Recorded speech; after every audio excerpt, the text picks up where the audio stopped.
నమస్తే, welcome to Telugu రాజ్యం. నేను మీ అనుష. బెంగళూరు యలహంక నుంచి హైదరాబాద్ లోటస్ పాండ్ కి మకం మార్చబోతున్నారని అనేక రూమర్స్ వస్తున్నాయి అన్నమాట వైఎస్ జగన్మోహన్ రెడ్డి గారి గురించి. సో దీని గురించి తెలుసుకునే ప్రయత్నం చేద్దాం. ఈ రోజు మనతో పాటు ఉన్నారు పొలిటికల్ అనలిస్ట్ చింతా రాజశేఖర్ గారు ఉన్నారు, మాట్లాడిద్దాం. సార్ నమస్తే. సార్ నమస్తే. సార్ 2 ఏళ్ల క్రితం ఏపీలో అధికారం కోల్పోయిన తర్వాత మన వైఎస్ జగన్మోహన్ రెడ్డి గారు ఇటు బెంగళూరు టు తాడేపల్లి ఒక షటిల్ సర్వీస్ చేస్తున్నారు అని అందరికీ తెలిసిందే. కానీ ఇప్పుడు హైదరాబాద్కి మార్చబోతున్నారు తన మకం, అలాగే పెయింట్లు కూడా వేపిస్తున్నారు అని మనకి న్యూస్లో చాలా సర్క్యులేట్ అవుతుంది. దీనివల్ల ఎటువంటి ప్రభావాలు ఉంటాయి అంటారు? అంటే జగన్మోహన్ రెడ్డి గారు ఆయనకి బెంగళూరులో ఒక ఇల్లు ఉంది, హైదరాబాద్లో ఒక ఇల్లు ఉంది. ఆయన ఎక్కడ ఉండాలా లేదా అనేది ఆయన ఇష్టం. ఇప్పుడు 2019 ఎన్నికల తర్వాత అధికారం కోల్పోయిన చంద్రబాబు నాయుడు హైదరాబాద్లో ఉన్నారు. ఆయనకి బెంగళూరులో ఇల్లు లేదు, హైదరాబాద్లో ఇల్లు ఉంది కాబట్టి హైదరాబాద్లో ఉన్నారు. ఇక పవన్ కళ్యాణ్ సంగతి అయితే చెప్పనే వద్దు. 2014లో పార్టీ పెట్టి 2024 ఎన్నికల వరకు హైదరాబాద్లో ఎన్ని రోజులు ఉన్నాయో అంటే మా అయితే ఒక 200 రోజులు ఉన్నాడేమో, 100 నుంచి 150, 200 రోజులు ఉంటాడేమో. ఆయన అంత హైదరాబాద్లోనే ఉన్నాడు. సో ఎవరు ఎక్కడ ఉండాలనేది వాళ్ళ ఇష్టం అది. కాకపోతే జగన్మోహన్ రెడ్డి గారు ఆంధ్రప్రదేశ్లో వారానికి 3-4 రోజులు ఖచ్చితంగా ఉంటున్నారు. ఓకే, 2 రోజులు బెంగళూరులో ఉంటున్నారు, 2-3 రోజులు బెంగళూరులో, 3-4 రోజులు ఆంధ్రప్రదేశ్లో ఉంటున్నారు. కానీ చంద్రబాబు నాయుడు, పవన్ కళ్యాణ్ అధికారంలో లేనప్పుడు అట్లా లేరు. వాళ్ళు అడపదడప వచ్చేలేవు. చంద్రబాబు నాయుడు వచ్చేవాళ్ళు వారానికి ఒకసారి అట్లా, కానీ పవన్ కళ్యాణ్ అయితే నెలలు వచ్చేవాళ్ళు కాదు. ఓకే, ఇక వాళ్ళు వచ్చి జగన్మోహన్ రెడ్డి ఎక్కడ ఉంటున్నారా లేదా అని విమర్శించే స్థాయి కానీ హక్కు కానీ వాళ్ళకి లేదు. కాకపోతే జగన్మోహన్ రెడ్డి గారు హైదరాబాద్ ఎందుకు వస్తున్నారంటే దానికి 3-4 కారణాలు. ఓకే, ఫస్ట్ ఆఫ్ ఆల్ ఆయన ఆంధ్రప్రదేశ్ సంబంధించిన రాజకీయ నాయకులు అంటే చాలామంది హైదరాబాద్లో నివాసం ఉంటారు. వాళ్ళందరికీ అంటే ఉమ్మడి రాష్ట్రంగా ఉన్నందుకు ఆ రోజున హైదరాబాద్లో ఇల్లు ఉన్న వాళ్ళు చాలామంది ఉన్నారు. సో వాళ్ళు హైదరాబాద్లో ఉండడానికి ఎక్కువ ప్రిఫర్ చేస్తారు. ఎందుకంటే వాళ్ళ పిల్లల ఉద్యోగాల విషయం కానీ లేకపోతే వాళ్ళ పిల్లల వ్యాపారాల అంశాల్లో కానీ వాళ్ళు హైదరాబాద్లో ఉండుంటారు. కాబట్టి వాళ్ళు హైదరాబాద్లోనే కామన్. సో వచ్చి పిల్లల దగ్గర ఉండటం అది క్వైట్ న్యాచురల్. ఇక్కడ జగన్మోహన్ రెడ్డి గారికి హైదరాబాద్ షిఫ్ట్ అయితే వచ్చే ప్లస్ పాయింట్ ఏంటి అనేది చూస్తే కనుక ఈ రాజకీయ నాయకులు ఎవరైతే గతంలో వైఎస్ఆర్ పార్టీలో ఉన్నారో లేకపోతే గతంలో టీడీపీలో ఉన్నవాళ్ళు, గతంలో కాంగ్రెస్లో ఉన్నవాళ్ళు, వాళ్ళందరూ జగన్మోహన్ రెడ్డి గారిని కలిసేందుకు వెసులుబాటు ఉంటుంది హైదరాబాద్లో. బెంగళూరులో ఉంటే లిమిటెడ్. అంటే జగన్మోహన్ రెడ్డి గారు ఇన్పుట్స్ తీసుకోవడానికి రాష్ట్రంలో ఏం జరుగుతుంది, రాష్ట్రంలో పరిస్థితులు ఏంటి అని, మనం ఏం చెయ్యాలి అని ఎవరితోనా సరే సలహా సూచనలు తీసుకోవాలన్నా సరే బెంగళూరులో ఉంటే ఒక క్లోజ్డ్ సర్కిల్ ఆయన కుటుంబానికి మాత్రమే పరిమితం అవుతారు. ఇక్కడి నుంచి బెంగళూరు వెళ్ళి మాట్లాడడం కష్టం. కానీ అదే జగన్మోహన్ రెడ్డి గారు హైదరాబాద్లో ఉంటే, జగన్మోహన్ రెడ్డి గారు ఇట్లా హైదరాబాద్లో ఉంటే ఇట్లా నేను వద్దాం అనుకుంటున్నాను, మీతో ఒక అరగంట మాట్లాడదాం అనుకుంటున్నాను. సో చాలా అంటే పార్టీలో ఉన్న వైసీపీలో ఉన్న వాళ్ళు కాదు. ఫర్ ఎగ్జాంపుల్ కేవీపీ రామచంద్రరావు గారు, ఆయన ఏదైనా మాట్లాడాలనుకున్నా, సలహా సూచనలు ఇవ్వాలనుకున్నా, జగన్మోహన్ రెడ్డి గారు బెంగళూరులో ఉంటే ఆయన బెంగళూరు వెళ్ళి కలవటమో లేకపోతే జగన్మోహన్ రెడ్డి గారు హైదరాబాద్ రావటమో ఈ రెండు కష్టసాధ్యమైనవి. కానీ జగన్మోహన్ రెడ్డి గారు హైదరాబాద్లో ఉండి కేవీపీ గారు కూడా హైదరాబాద్లో ఉంటే ఏముంది, ఒక ఫోన్ కాల్, మీరు ఖాళీగా ఉంటే వద్దాం అనుకుంటున్నానని జగన్మోహన్ రెడ్డి గారు కేవీపీ గారి దగ్గర రావచ్చు, లేకపోతే కేవీపీ గారు జగన్మోహన్ రెడ్డి గారి దగ్గర. అలాగే ఉండవల్లి అరుణ్ కుమార్ గారు, అలాంటి చాలామంది నేతలు హైదరాబాద్ వస్తూ పోతూ ఉండే రాజకీయ నాయకులు జగన్మోహన్ రెడ్డి గారిని కలవాలంటే బెస్ట్ ప్లేస్ ఇది. అలాగే జగన్మోహన్ రెడ్డి గారు హైదరాబాద్లో వస్తే ఎక్కడ ఉంటారు? Lotus pond. లోటస్ పాండ్లో ఎవరెవరు ఉంటారు? ఇక లోటస్ పాండ్లో సగం జగన్మోహన్ రెడ్డి గారిది, సగం షర్మిల గారు. సో షర్మిల గారిని ప్రేరేపించడానికి ఆ అస్తమానం షర్మిల గారి ఇంటికి దారి వచ్చేవాళ్ళు పోయేవాళ్ళు టీడీపీ వాళ్ళు చాలా మంది ఉంటారు. జగన్మోహన్ రెడ్డి గారు ఇక్కడ ఉండలేదు కాబట్టి వాళ్ళకి ఎటువంటి అభ్యంతరాలు, ఆంక్షలు ఉండవు. ఎవరైనా చూస్తున్నారు అనేది ఏముండదు, ఫ్రీగా రావచ్చు, ఫ్రీగా వెళ్ళొచ్చు. పక్కనే జగన్మోహన్ రెడ్డి గారు ఉన్నారు అనుకోండి, నిఘా ఉంటుంది. ఎవరు వస్తున్నారు, ఎవరు వెళ్తున్నారు, ఎవరు ప్రేరేపిస్తున్నారు, ఎవరెవరిని షర్మిల గారు కలుస్తున్నారు, షర్మిల గారు ఎవరెవరిని కలవడానికి అపాయింట్మెంట్ ఇస్తున్నారు, మొత్తం కళ్ళ ముందర కనపడుతుంది. సో షర్మిల గారికి చుట్టూ కంచె వేసినట్టే ఇప్పుడు. ఓకే, అదొక ఆస్పెక్ట్. సో రాజకీయ పరంగా షర్మిల గారిని కట్టడి చేయడానికి ఒక వ్యూహంగా కూడా దీన్ని చూడొచ్చు. అంటే చంద్రబాబు నాయుడు ఎవరిని పంపిస్తున్నారు, రేవంత్ రెడ్డి ఎవరిని పంపిస్తున్నారు, ఎవరెవరు కలుస్తున్నారు, ఏమేమి జరుగుతుంది, అనేది ఒక నిఘా పెట్టడానికి ఈజీగా ఇది పక్కన ఏం జరుగుతుందో ఇంట్లో వాళ్ళకి తెలిసిపోతుంది. సో అదొక వ్యూహాత్మకంగా అది కూడా ఒక కారణం. షర్మిల గారి మీద ఒక కన్నేసి ఉంచడం, సో ప్రత్యర్థి కుట్రలన్నీ పసిగట్టి దాన్ని తిప్పి కొట్టడానికి ఒక మంచి ఆస్కారం ఉంటుంది. అలాగే చాలా మంది వెల్ విషర్స్ ఉన్నారు. జగన్మోహన్ రెడ్డి గారు, రాజశేఖర్ రెడ్డి గారి అభిమానులు కానీ, జగన్మోహన్ రెడ్డి గారి వెల్ విషర్స్ కానీ చాలా మంది హైదరాబాద్లో ఉంటారు. బెంగళూరులో ఫింగర్ టిప్స్ మీద ఉంటారు. బెంగళూరులో ఒక 50 మంది ఉంటే హైదరాబాద్లో లక్షల మంది ఉంటారు. ఆంధ్రప్రదేశ్, తెలంగాణ నుంచి వచ్చి ఇక్కడ జగన్మోహన్ రెడ్డి గారికి సలహా సూచనలు ఇచ్చేది అదొక యాంగిల్. అలాగే తెలంగాణ రాజకీయాలు, తెలంగాణ కాంగ్రెస్ పార్టీలో జగన్మోహన్ రెడ్డి గారి అభిమానులు చాలామంది ఉన్నారు.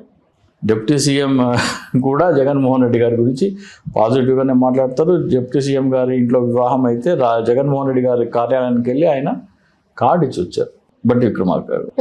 సో జగన్మోహన్ రెడ్డి గారికి ఏ స్థాయిలో తెలంగాణ రాజకీయ అధికార పార్టీలో ఏ స్థాయిలో మద్దతు ఉందో తెలుసు. సో జగన్మోహన్ రెడ్డి గారిని తెలంగాణ రాజకీయాలపై కూడా జగన్మోహన్ రెడ్డి గారి ప్రభావం ఇక రాబోయే రోజుల్లో మనం చూడబోతున్నాం. చంద్రబాబు నాయుడు శిష్యుడు రేవంత్ రెడ్డి అయితే జగన్మోహన్ రెడ్డి గారు తెలంగాణ రాజకీయాల్లో ఏ విధంగా ప్రభావితం చేయబోతున్నారో అనేది మనం రాబోయే రోజుల్లో చూస్తాం. ఫర్ ఎగ్జాంపుల్ తెలంగాణ కాంగ్రెస్ పార్టీలో జగన్మోహన్ రెడ్డి గారి అభిమానులు మంత్రివర్గంలోనే చాలామంది ఉన్నారు, వీళ్ళందరికీ తెలుసు. సో వాళ్ళు జగన్మోహన్ రెడ్డి గారిని బెంగళూరు వెళ్ళి కలవడమో, తాడేపల్లి వెళ్ళి కలవడం కష్టం. హైదరాబాద్లో ఉంటే ఏముంది, ఇట్లా ఈజీ యాక్సెస్. సో ఇట్లా ఉంది, ఏం చేద్దామంటారు అంటే ఆంధ్రప్రదేశ్ రాజకీయాలతో పాటు తెలంగాణ రాజకీయాల్లో కాంగ్రెస్లో జగన్మోహన్ రెడ్డి గారి ప్రమేయం రాబోయే రోజుల్లో మనం చూడబోతున్నాం. ఓకే, ఒకటి చూసుకుంటే సార్, ఇప్పుడు కూటమి ప్రభుత్వానికి ఇది కీలక పరిణామం అని చెప్పచ్చా? అలాగే ఇప్పుడు మన తెలంగాణ గవర్నమెంట్కి కూడా ఇది కీలక ప్రభావం చూపించే అవకాశం ఉంటుందంటారా? కూటమి ప్రభుత్వానికి చేదు గుళిక ఇది. ఎందుకంటే జగన్మోహన్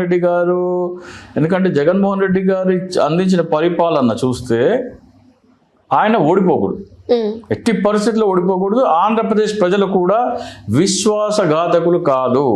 ఆంధ్రప్రదేశ్ ప్రజలు కూడా జగన్మోహన్ రెడ్డి గారికే ఓటేశారు. ఏం చేశారో, ఏం మాయ చేశారో, ఈవీఎం మాయ అందరికీ తెలుసు. సో దానిని ఎలా అధిగమించాలి? రాబోయే రోజుల్లో కూటమి అంటే ప్రజలు జగన్మోహన్ రెడ్డి గారికి ఓటేసినప్పటికీ కూటమి అధికారంలో వస్తే కూటమి కూడా కొంత ఓటు పడింది. జగన్మోహన్ రెడ్డి గారికి ఒక 52% ఓటు పడితే ఒక 48% ఓటు కూటమికి పడింది. కానీ 48%లో దాదాపు 50% ఈ రోజున సంతృప్తికరంగా లేరు. సో జగన్మోహన్ రెడ్డి గారు ఈ రోజున ఉన్న ఓట్ షేర్ ఏదైతే ఉందో 60+65 రేంజ్లో ఉంటుంది. సో ఆ స్థాయిలో జగన్మోహన్ రెడ్డి గారి పలుకుబడి ఈ రోజున ఉంది. దానిని కూటమికి తెలుసు, కూటమికి కూడా తెలుసు. ఇప్పుడు జనసేన తీసుకుందాం. జనసేనలో పవన్ కళ్యాణ్ మెగా కుటుంబం అని ఇట్లా కోస్తే రక్తం కోసుకునే వ్యక్తి ఒకతను మొన్న నా మిత్రుడితో ఫోన్ కాల్లో మాట్లాడాడు. ఏమని మాట్లాడారు సార్? ఏమని మాట్లాడాడంటే, రాము, మా ఫ్రెండ్ పేరు రాము, మీరు జనసేన పార్టీ నుంచి మొట్టమొదట బయటకు వచ్చింది చింతా రాజశేఖర్, నువ్వు. ఆ రోజున మేమందరం మీకు వ్యతిరేకం. జనసేనకులందరూ మీ మీద చాలా కోపంతో ఉండేవాళ్ళు.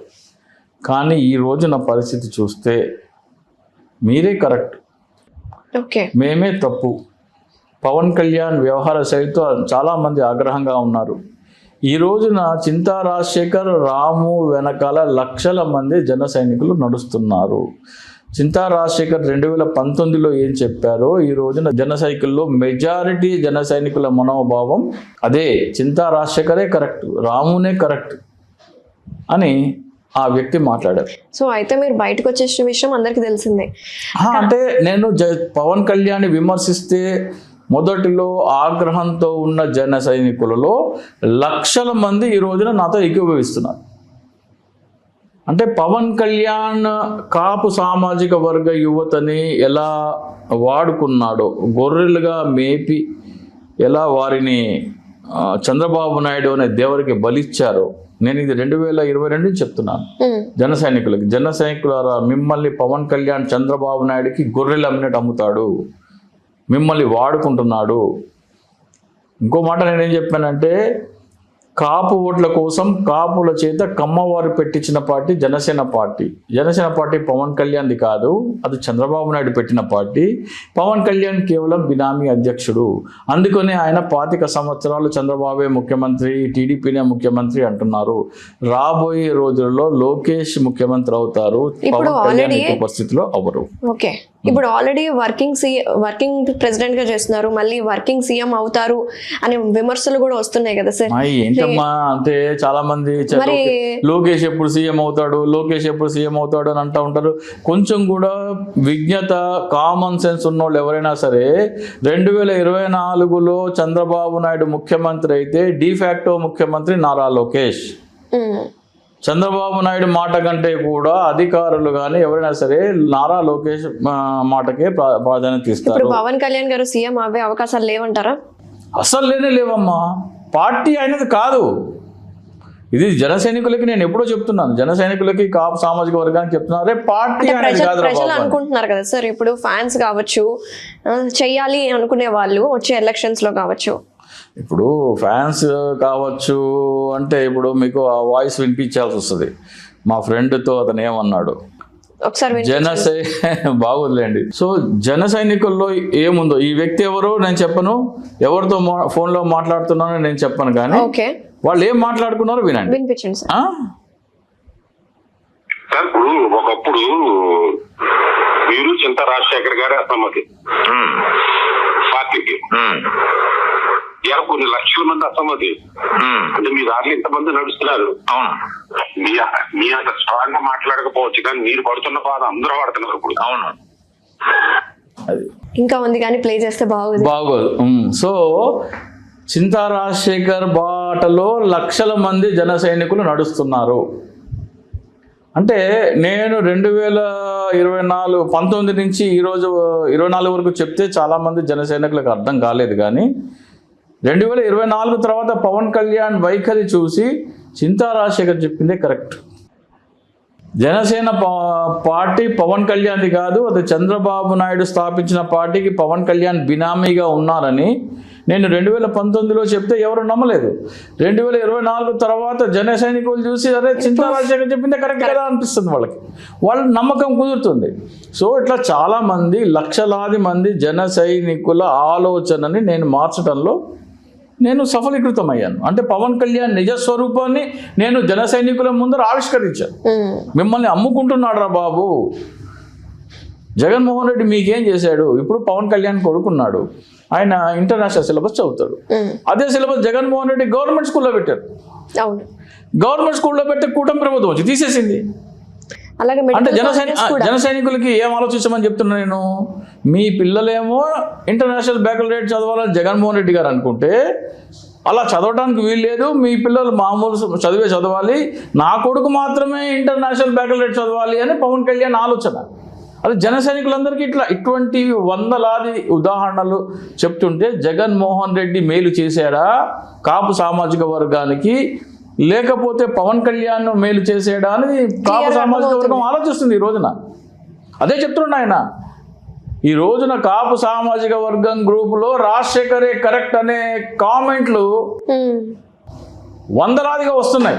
డే టు డే డిస్కషన్లో చింతా రాజశేఖర్ చెప్తే మన బుర్రకు అర్థం కాలేదు, కానీ ఆయన ఎప్పుడో చెప్పాడు, ఈయన మనని నిట్టనిలువున అమ్మేశాడు అనేది. సో అట్లా ఇప్పుడు జగన్మోహన్ రెడ్డి ఓడిపోవడానికి one of the main factor ఏంటంటారు, కాపు సామాజిక వర్గం ఓటు 95% కూటమికి పడింది అంటారు. కాపు సామాజిక వర్గం ఓటులో దాదాపు 60% ఈ రోజున చంద్రబాబు నాయుడుకి, కూటమికి, పవన్ కళ్యాణ్కి ఎగేస్ట్ అయిపోయారు. మిగతా వాళ్ళని ఎట్లా ట్యూన్ చేయాలి, ఏం చేయాలి అనేది రాబోయే రోజుల్లో జగన్మోహన్ రెడ్డి గారు డిస్కస్ చేయాలి. ఇప్పుడు జగన్మోహన్ రెడ్డి గారు హైదరాబాద్లో ఉన్నాను అనుకోండి, నేను వెళ్ళి నెలకోసారో 2 నెలలకోసారో సారీ డెవలప్మెంట్స్ ఇవి ఇదిగోండి ఇంటర్నల్ డిస్కషన్స్ ఇలా జరుగుతున్నాయి, చింతా రాజశేఖర్ ఈ స్థాయిలో కాపు సామాజిక వర్గాన్ని ఇన్ఫ్లుయెన్స్ చేశాడు, ఇలా చేస్తే మనం ఇంకా బాగుంటుంది అని చెప్పే ఆస్కారం ఉంటుంది. సో అలా నాలాంటి వాళ్ళు వందలాది మంది, వేలాది మంది ఉంటారు జగన్మోహన్ రెడ్డి గారు. సో అలా జగన్మోహన్ రెడ్డి గారు హైదరాబాద్కి వస్తే ఇలాంటి ఇంటరాక్షన్స్ వచ్చి రాబోయే తీసుకోవాల్సిన నిర్ణయాల్లో పాజిటివ్గా ఉపయోగపడుతుంది. కీలక నిర్ణయాలు కూడా తీసుకుంటారు. అలాగే సార్ మీ అటార్ కూడా చూస్తుంటే చాలా డిఫరెంట్ గా ఉంది. మళ్ళీ ఏమైనా పార్టీలోకి వెళ్ళబోతున్నారా? పార్టీ ఏం కాదు, ఇది మా పిల్లలు ముచ్చటపడి కుట్టించారు డ్రెస్. సో అదేం లేదు. మా అబ్బాయి పెళ్ళి అయింది, ఈ మధ్య రిసెప్షన్ అయింది. సో దాంట్లో మా పిల్లలు నేను కాదంటే వద్దంటే కూడా వాళ్ళు ముచ్చట కుట్టించారు కాబట్టి 2 జతలు వేసుకోక తప్పదు అంతే. Okay sir, thank you so much. నమస్తే. నమస్తే. హలో, తెలుగు రాజ్యం ఛానల్ చూస్తున్నారా? సామాజిక, రాజకీయ, జీవన చిత్రణే తెలుగు రాజ్యం. అతిశయోక్తులు, అసత్యాలు ఉండవు. రాజకీయ కోణం కాదు, ప్రజా కోణమే కొలబద్ద. తెలుగు రాజ్యం వీక్షణ మీ ఉత్తమ అభిరుచికి నిదర్శనం.